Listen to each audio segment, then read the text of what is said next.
FIFA ലോകകപ്പിൽ വിപ്ലവകരമായ പുതിയ പരിഷ്കാരങ്ങളുമായി അന്താരാഷ്ട്ര ഫുട്ബോൾ അസോസിയേഷൻ ബോർഡ്.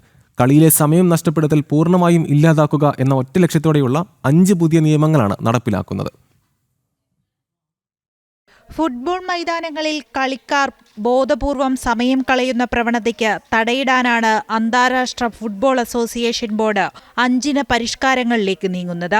പുതിയ നിയമപ്രകാരം ഗോൾ കീപ്പർക്ക് പെനാൽറ്റി ബോക്സിനുള്ളിൽ പന്ത് കയ്യിൽ വയ്ക്കാവുന്ന പരമാവധി സമയം 8 സെക്കൻഡ് മാത്രമായിരിക്കും. ഇതിൽ കൂടുതൽ സമയം പന്ത് കൈവശം വെച്ചാൽ എതിർ ടീമിന് കോർണർ കിക്ക് അനുവദിക്കും. ത്രോ ഇന്നുകളോ ഗോൾ കിക്കുകളോ എടുക്കാൻ കളിക്കാർ മനഃപൂർവ്വം വൈകിച്ചാൽ റഫറിമാർക്ക് 5 സെക്കൻഡ് വിഷ്വൽ കൗണ്ട് ഡൗൺ ആരംഭിക്കാമെന്നതാണ് രണ്ടാമത്തെ പരിഷ്കാരം.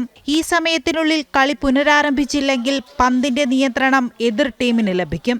പിൻവലിക്കപ്പെടുന്ന കളിക്കാരൻ സബ്സ്റ്റിറ്റ്യൂഷണൽ സിഗ്നൽ വന്ന 10 സെക്കൻഡിനുള്ളിൽ മൈതാനത്തിന് പുറത്തു പോകണമെന്നതാണ് അടുത്ത പരിഷ്കാരം. ഈ സമയപരിധി ലംഘിച്ചാൽ പകരക്കാരനായി വരുന്ന കളിക്കാരന് തൊട്ടടുത്ത കളി തടസ്സപ്പെടുന്നതുവരെയോ അല്ലെങ്കിൽ കളി തുടങ്ങി 1 മിനിറ്റ് പൂർത്തിയാകുന്നതുവരെയോ കാത്തുനിൽക്കേണ്ടി വരും.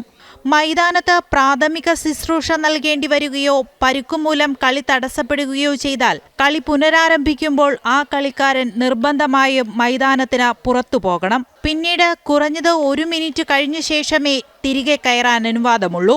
നേരിട്ടുള്ള ചുവപ്പ് കാർഡുകൾ മാത്രമാണ് നേരത്തെ VAR പരിശോധിച്ചിരുന്നതെങ്കിൽ ഇനി മുതൽ രണ്ടാമത്തെ മഞ്ഞ കാർഡ്, തുടർന്ന് ലഭിക്കുന്ന ചുവപ്പ് കാർഡ്, മാറിപ്പോകുന്ന കളിക്കാരുടെ ഐഡന്റിറ്റി, തെറ്റായി അനുവദിച്ച കോർണർ കിക്കുകൾ എന്നിവയും വാറിന്റെ പരിധിയിൽ വരുമെന്നതാണ് 5ാമത്തെ പരിഷ്കാരം. സ്പോർട്സ് ഡെസ്ക്, ജനം.